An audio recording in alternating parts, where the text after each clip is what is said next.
একটু আগে দাদা যেমন বলছিল যে এই মা ফাউন্ডেশনে এই বয়সের কোনো মাপকাঠি নেই, বয়সটাকে দাদা বললেন যে জানলা দিয়ে ছুঁড়ে ফেলে দেওয়া হয়েছে, যাতে সবাই মিলে, সমস্ত বয়সী মানুষ একসাথে মিলে একটা গানের পরিবেশ গড়ে তোলা যায়, একটা সাংস্কৃতিক পরিবেশ গড়ে তোলা যায়।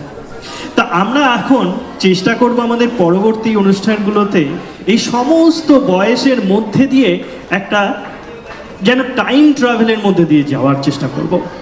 তো এর পরবর্তী অনুষ্ঠানে আমরা যেটা চলে যাব, সেটা আমরা ফিরে যাব আমাদের একদম গোড়ার দিকে, যেখান থেকে আমরা শুরু করেছিলাম।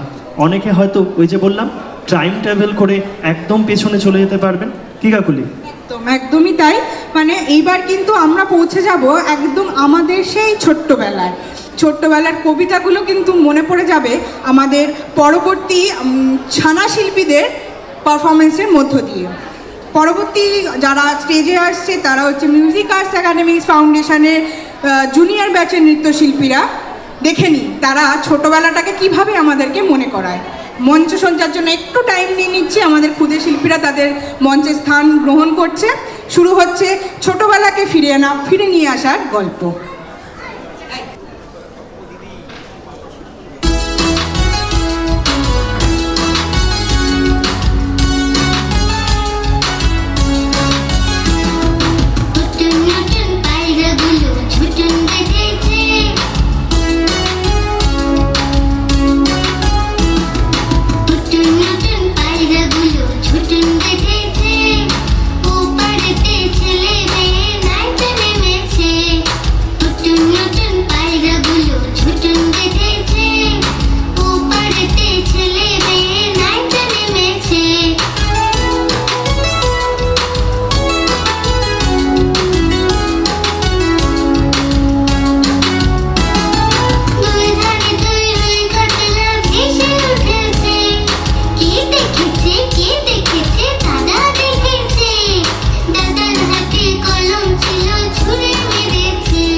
মঞ্চে এসো।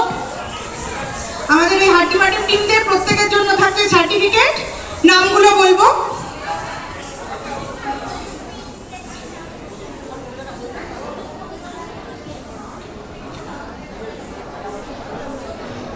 প্রথমে সোমলতা জানা,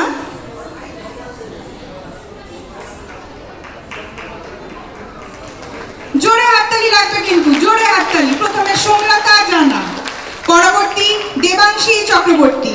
না মুখগুলো দেখা যাচ্ছে না, ঠোঁটের খেলার মুখগুলো দেখা যাবে, মুখগুলো আমরা দেখাবো পরে। দেবাংশী ক্রমশ প্রকাশ্য। হ্যাঁ, মুখগুলো ক্রমশ প্রকাশ্য, এখন হাট্টিমাটিম টিম হয়ে দেখতে হবে। তারপর হচ্ছে স্বীকৃতি হাজরা। স্বীকৃতি যাও, স্যারের কাছে যাও, স্যারের কাছে যাও।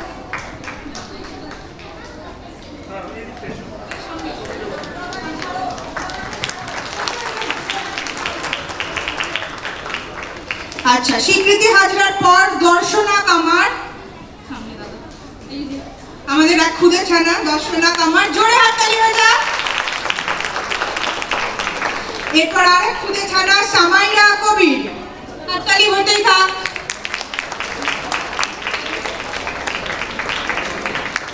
তারপর আরাধ্যা নাথ,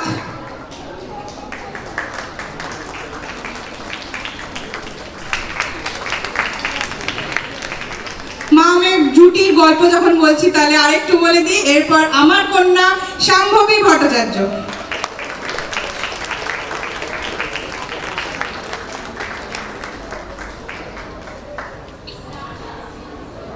এবার প্রত্যেক ছানাদের মায়েদের বলবো ছানাদের একটু নিয়ে যাওয়ার জন্য। খুশি রয়েছে, খুশি, সবাইকে নিয়ে যাও প্লিজ। চলো সবাই খুশি দিদির কাছে চলে যাও, চলো। এই সবে শুরু আমাদের টাইম ট্রাভেলে। এই দুটো গান তো এখন মোটামুটি আমার বাড়িতে সর্বক্ষণ বেরিয়ে চলেছে, কারণ আমার একটি পুচকে মেয়ে আছে, তার জন্য এই দুটো গান তো একদম আদর্শ। তার খাওয়ার সময়, শোয়ার সময়, সব সময় চলছে। তো আশা করি আপনারাও কোনো না কোনোভাবে এই গানগুলোর সাথে নিজেদের একটু হলেও রিলেট করতে পারছেন। আস্তে আস্তে আরও কিছু পারফরমেন্স আসছে, যেগুলো আপনাদের বিভিন্ন সময়, আপনাদের বয়সের বিভিন্ন সময়ে আপনাদের নিয়ে যাবে। তেমনই আমরা চলে যাব আমাদের পরবর্তী অনুষ্ঠানে। আচ্ছা, একটা কথা বলে রাখি, আমাদের নৃত্যের যে শিক্ষিকা, ওনার নাম সমাপ্তি দাস। সমাপ্তি দি, অসংখ্য ধন্যবাদ তোমাকে, তুমি ধৈর্য নিয়ে আমাদের ছানাগুলোকে এত সুন্দর নাচ শিখিয়েছো। দিদির জন্য একটা জোরে হাততালি হয়ে যাক। সমাপ্তি দাস, নৃত্য পরিচালনায় আমাদের শিক্ষিকা সমাপ্তি দাস। আচ্ছা, সার্থক ঘোষকে ডেকে নেবো আমাদের সার্টিফিকেটের জন্য। সার্থক ঘোষ, ওর জন্য একটা জোরে হাততালি হয়ে যাক, ও দাদা স্টুডেন্ট।